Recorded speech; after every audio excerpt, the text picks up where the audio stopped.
आधुनिक महाराष्ट्राचे शिल्पकार स्वर्गीय यशवंतराव चव्हाण यांच्या जयंतीनिमित्त राष्ट्रवादी काँग्रेस शरदचंद्र पवार पक्ष सोलापूर शहर कार्यालयाच्या वतीनं अभिवादन करण्यात आलं।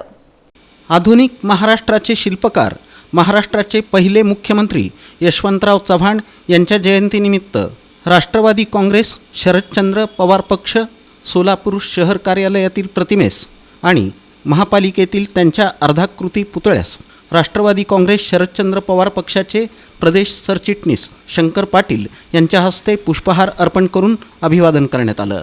या प्रसंगी आपलं मनोगत व्यक्त करताना शहराध्यक्ष सुधीर खरटमल म्हणाले की संयुक्त महाराष्ट्राचे पहिले मुख्यमंत्री राष्ट्रीय राजकारणातील द्रष्टे नेते स्वर्गीय यशवंतराव चव्हाण यांची आज जयंती। एक सुसंस्कृत राजकारणी, थोर विचारवंत, आदर्श लोकप्रतिनिधी, मनस्वी लेखक, सचोटी, नेकी आणि निष्ठेचा वसा देणारे यशवंतराव चव्हाण म्हणजे महाराष्ट्राला पडलेलं एक सुंदर स्वप्नच होतं। सुमारे 40 वर्षांच्या कारकिर्दीत महाराष्ट्रातील राजकारणाला सुयोग्य दिशा देण्याचं आणि समतोल तसंच जातीभेदरहित राजकारणाचा वारसा देण्याचं कार्य त्यांनी केलं। यशवंतराव चव्हाण हे समतोल विकासाचे पुरस्कर्ते होते, म्हणून विकास योजना आखताना अविकसित विभागांचा आधी विचार केला पाहिजे याबद्दल त्यांचं प्रामाणिक मत होतं।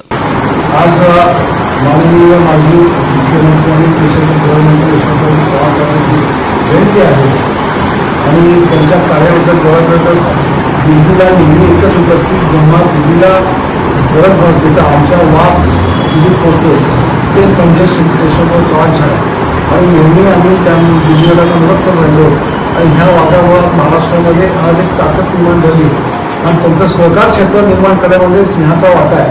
म्हणजे आजकाल सहकार क्षेत्र पाहिलं महाराष्ट्राचं तर इतकं वाढलेलं आहे, इतकं वाढ झालेलं आहे, कार्यकर्ते एक वेळा जोडलेले आहेत।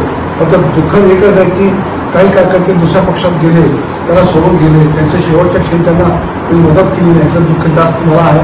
आता यशवंतराव चव्हाणांच्या कृष्णाकाठावर जेव्हा मी स्वतः मी आणि सुषमा शिंदे गेलो होतो, त्यांना भेटलो होतो, त्यावेळेला मला आश्चर्य वाटलं की ते शिंदे साहेबांसुद्धा एक महाराष्ट्र म्हणजे शरद पवारजींना निर्णय ते महाराष्ट्र समजायचे, पण ते त्यांना गळगळ्याबद्दल बोलायचे आणि त्यांच्या सगळ्यात महत्त्वाचा उद्देश आपला उर्दू धरणाचा त्यांनी मानण्याचा प्रयत्न केला।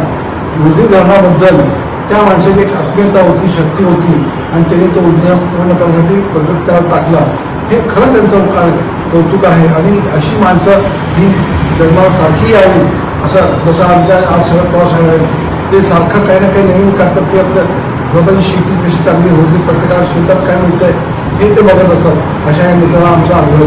या प्रसंगी शहराध्यक्ष सुधीर खरटमल, प्रदेश सरचिटणीस शंकर पाटील, ज्येष्ठ नेते दिनेश शिंदे, युवक प्रदेश उपाध्यक्ष प्रशांत बाबर, जनरल सेक्रेटरी चंद्रकांत पवार, सूर्यकांत शेरखाने, महिला शहर अध्यक्षा सुनीता रोटे, लता ढेरे, सुप्रिया लोमटे, युवक कार्याध्यक्ष सरफराज शेख, शहर उपाध्यक्ष व्ही.डी. गायकवाड, व्ही.जे.एन.टी. विभाग शहर अध्यक्ष बिरप्पा बंडगर, शहर सरचिटणीस सूर्यकांत शिवशरण, रामप्रसाद शागालोलू, नूर नदाब, सोशल मीडिया अध्यक्ष शक्ती कटकधोंड आदी पदाधिकारी आणि कार्यकर्ते उपस्थित होते।